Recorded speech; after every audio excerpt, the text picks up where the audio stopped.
Jumping. It's not just a physical act, but also a great way to inject energy and dynamism into your photographs. A jumping subject can transform a static scene into a lively story, capturing a fleeting moment of joy, surprise, silly moments, or even ambition. The beauty of it is that you don't need professional camera equipment to capture these moments. Your smartphone is more than capable. Hello everyone, and welcome back to the 52-week smartphone photography project. We're now in week 6, and the theme this week is jump. Today we'll be exploring how we can use our smartphones to capture this motion while playing with different perspectives to create truly unique jumping images. Jumping inherently involves motion, and that's why it's such a great way to add energy to your images. Burst mode is the best tool for capturing these kinds of shots. Burst mode, also known as continuous shooting mode, is a handy tool present in most smartphone cameras. It allows you to take multiple high-speed photos in quick succession with the single press of the shutter button. By rapidly capturing the sequence of images, burst mode helps you freeze fast-paced actions instead of you having to time your shots and potentially missing your best compositions. This is extremely beneficial when photographing subjects in motion, like a jumping person, for example, as it provides a wide range of shots to choose from for the best representation of the action you took.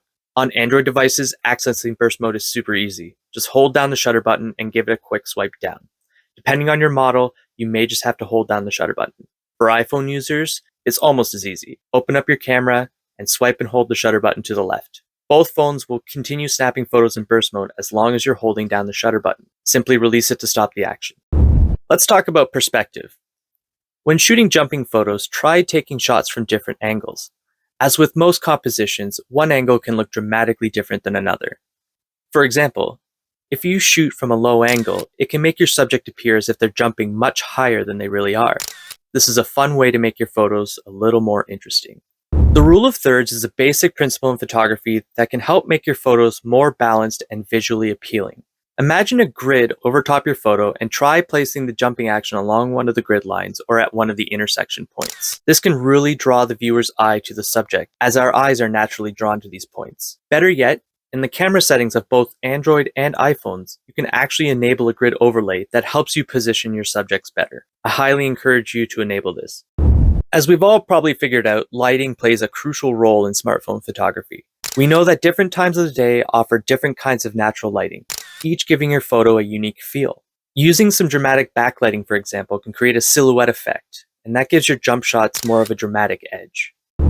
Don't forget to incorporate the environment in your shots. The setting can add context to your photo and help tell a story.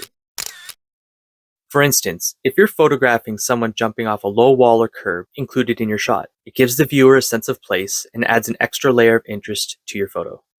When choosing a location for your jump shots, look for places that emphasize the gap between your subject and the ground. This could be a spot where someone can hop between 2 points, jump off a low wall, or even use a hill to gain some height, for example. The more distance between your subject and the ground, the more dramatic your photo will be. So that's it for this week's theme. I encourage you to go out with a friend or a family member and experiment with this fun style of shooting. Stay safe while jumping, and we can't wait to see what you come up with. Until next week, happy shooting.